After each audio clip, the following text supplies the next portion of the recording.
하나님 말씀입니다. 하나님 말씀은 창세기 33장 1절로 17절입니다.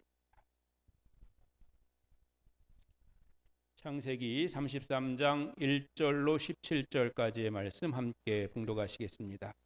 야곱이 눈을 들어보니 에서가 400명의 장정을 거느리고 오고 있는지라 그의 자식들을 나누어 레아와 라헬과 두 여종에게 맡기고 여종들과 그들의 자식들은 앞에 두고 레아와 그의 자식들은 다음에 두고 라헬과 요셉은 뒤에 두고 자기는 그들 앞에서 나아가되 몸을 7번 땅에 굽히며 그의 형 에서에게 가까이 가니 에서가 달려와서 그를 맞이하여 안고 목을 어긋 맞추어 그와 입 맞추고 서로 우니라. 에서가 눈을 들어 여인들과 자식들을 보고 묻되 너와 함께한 이들은 누구냐? 야곱이 이르되 하나님이 주의 종에게 은혜로 주신 자식들이니이다. 그때 여종들이 그의 자식들과 더불어 나와 절하고 레아도 그와 자식들과 더불어 나와 절하고 그 후에 요셉이 라헬과 더불어 나와 절하니 에서가 또 이르되 내가 만난 바 이 모든 때는 무슨 까닭이냐? 야곱이 이르되 내 주께 은혜를 입으려 함이니이다. 에서가 이르되 내 동생아 내게 있는 것이 족하니 내 소유는 내게 두라. 야곱이 이르되 그렇지 아니하니이다. 내가 형님의 눈앞에서 은혜를 입어 싸우면 청하건대 내 손에서 이 예물을 받으소서. 내가 형님의 얼굴을 배운즉 하나님의 얼굴을 본 것 같사오며 형님도 나를 기뻐하심이니이다. 하나님이 내게 은혜를 베푸셨고 내 소유도 족하오니 청하건대 내가 형님께 드리는 예물을 받으소서 하고 그에게 강권함에 받으니라. 에서가 이르되 우리가 떠나자. 내가 너와 동행하리라.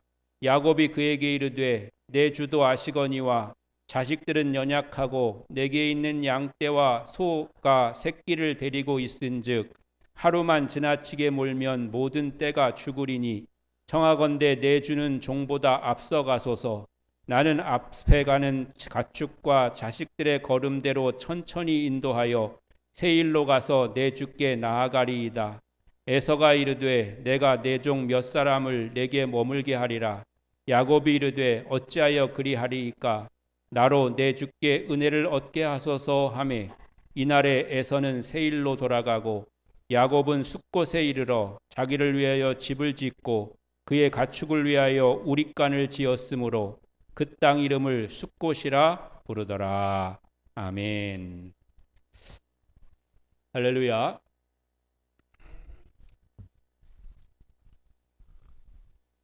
수요일 날도 그렇고 우리가 월상 예배 드릴 때도 그렇고 이런 시간은 좀 제가 기도하는 시간을 더 많이 가지려고 애쓰고 노력하긴 하는데 그러려면 좀 설교를 좀 줄여야 되는데 여러분도 그러신지 모르겠지만 나이 들수록 말이 많아진다고 점점 길어지는 것 같아서 저도 매우 주의하고 있습니다. 여러분 혹시 설교가 길어지거든 어떻게 하겠습니까? 살짝 얘기해 주세요. 너무 긴 것 같다고. 오늘 이제 에서 이야기입니다. 에서 이야기를 할 때 가장 중요한 유명한 장면은 팥죽 한 그릇에 장자권을 팔았다는 거죠. 그림 한번 보여주시면 지오아치노 아세라토라고 하는 화가가 그린 건데요. 에서가 장자권을 팔다라고 하는 그림입니다. 1645년에 그려진 건데요. 여기서 에서가 누굴 것 같아요? 오른쪽에 있는 사람이죠. 왜 그러냐면 뭐 에서가 누군지 야곱이 누군지 처음 봤으니까 모르시겠죠 당연히. 근데 뒤에 엄마가 있잖아요. 엄마가 뒤에 그래서 야곱 뒤에는 엄마가 지키고 있는 그림은 들어가고요. 이런 장면들을 우리가 생각하게 되는데 그동안은 우리가 에서의 부정적인 면 또는 아쉬운 부분들을 많이 이야기했어요. 그래서 에서가 지 힘들다고 팥죽 한 그릇에 장자권을 파냐 그렇게 장자권을 소홀히 여겼냐라는 등등 해서 이런 것들에 대해서 많이 얘기했다면, 오늘은 에서에게도 있는 긍정적인 면이 있지 않을까. 또 에서가 정말로 부족하긴 했으나 부족함에도 불구하고 에서와 함께 하셨던 하나님의 은혜가 분명히 있을 거기 때문에 그에 대한 말씀을 함께 나눠보려고 합니다. 오늘의 말씀에서 에서와 야곱 그리고 그의 부모인 이삭과 리브가의 이야기를 하게 되겠는데요. 우리는 오늘 말씀을 통해서 성도들의 가정이 이어가야 될 진정한 신앙의 유산이 무엇인지 돌아보고 깨닫고 결단하는 시간이 되시기를 바랍니다. 보통 집집마다 부모의 편애로 인한 자녀들의 크고 작은 상처가 있는 경우가 많이 있습니다. 부모들이야 겉으로는 절대 아니라고 그렇게 말씀하시고, 또 당연히 그럴 의도는 없지만 자녀들의 입장에서 보면 자녀들은 사랑받는 일에 예민하고, 또한 부모의 조그마한 그런 차이 아니면 감정, 이런 것도 예민하게 받아들이기 때문에 자녀들은 부모의 그런 무심한 행동, 그런 차이를 차별이라고 그렇게 느낄 수도 있는 거죠. 성경에 등장하는 이삭과 리브가의 가정도 예외는 아니었습니다. 아버지 이삭은 활동적이고 남자다우며 사냥을 잘하는 에서를 무척이나 예뻐했습니다. 왜냐하면 당대의 사회문화적 상황을 볼 때 가문을 이어갈 장자가 험한 세상에서도 생존력이 강하다는 사실은 아버지 입장에서는 아주 무척 든든한 일이었을 겁니다. 반면에 어머니 리브가는 조용한 성품으로 늘 장막 안에서 어머니 곁을 지키면서 어머니와 말벗도 되어주고, 어머니가 뭘 할 때 옆에서 심부름도 해주는 이른바 딸 같은 아들 야곱을 특별히 더 챙기고 사랑했습니다. 그러던 어느 날 이 가정에 아주 큰 위기와 갈등의 불씨가 시작됐습니다.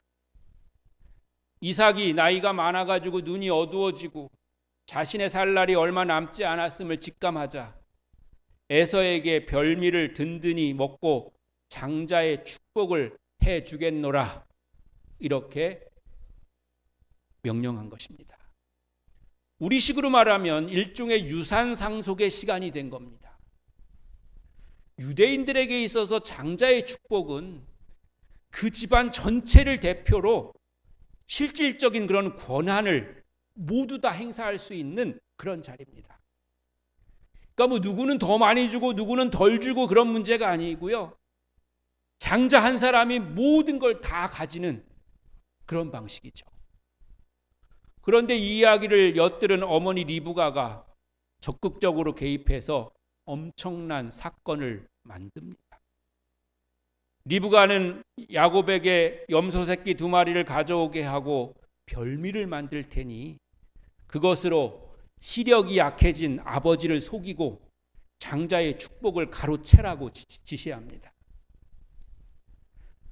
여러분, 아버지를 속이다가 들키면 축복은커녕 저주를 받을 것이 분명한데 야곱은 그렇게 담대한 그런 사람이 아니거든요. 야곱은 두려워 떨고 있는데, 그런 두려워하는 야곱에게 리브가는 너의 저주는 내게로 돌리리니 내 말만 따르라 라고 확고하고 단호하게 말하면서 야곱의 등을 떠밀었습니다.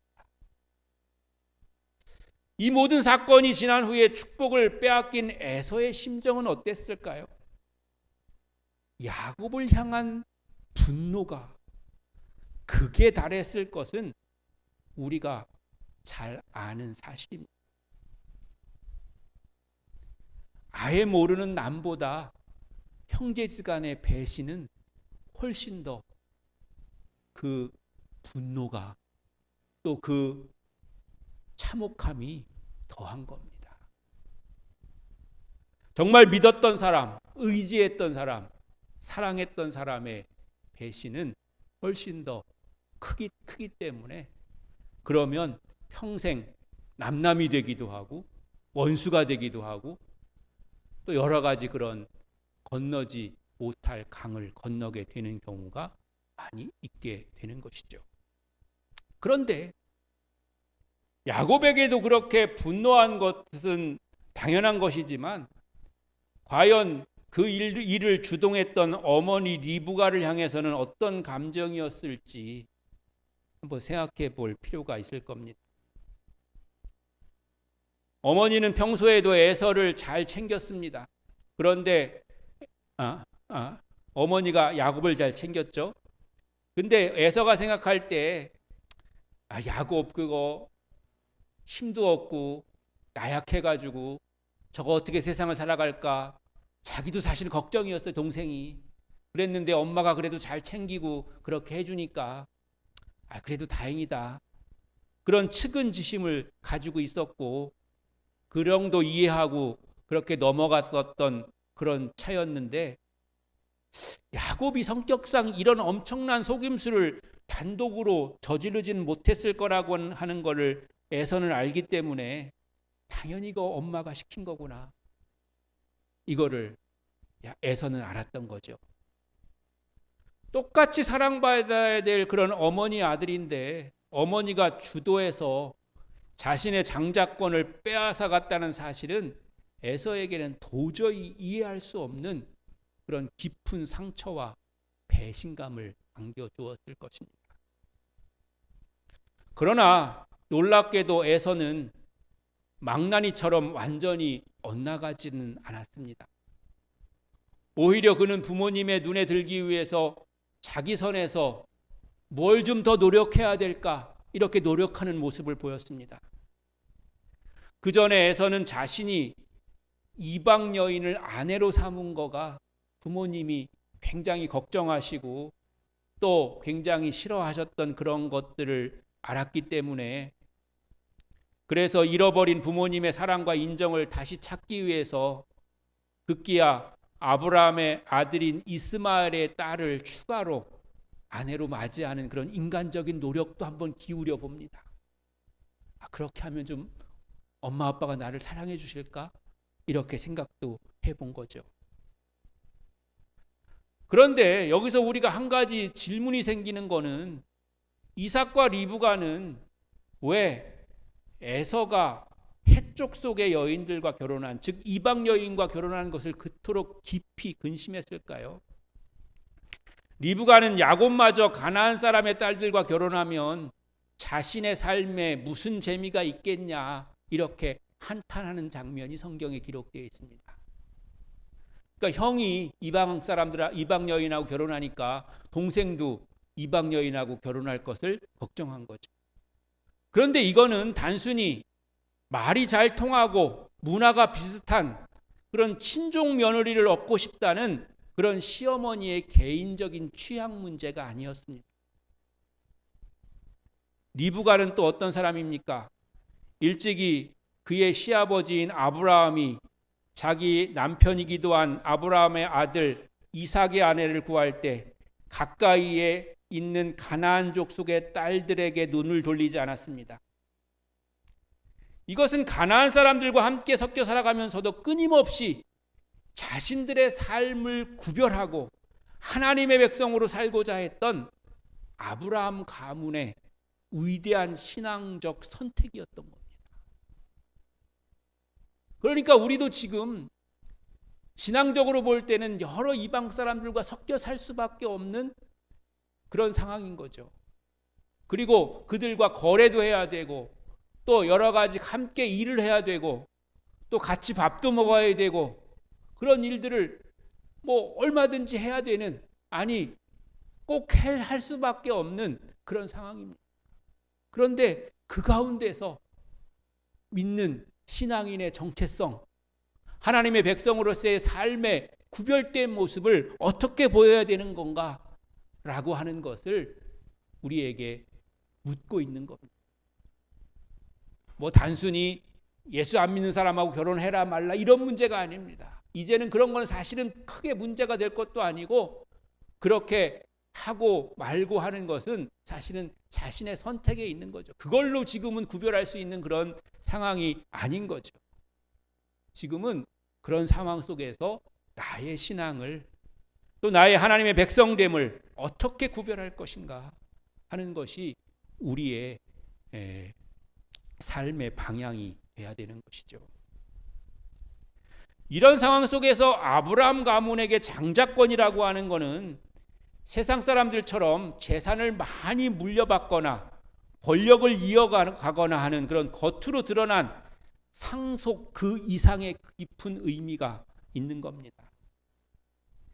이런 영적인 관점에서 보면 리브가가 야곱의 장자권을 빼앗는 일에 그토록 무리하게 집착했던 그런 이유가 이해되기 시작하는 거죠.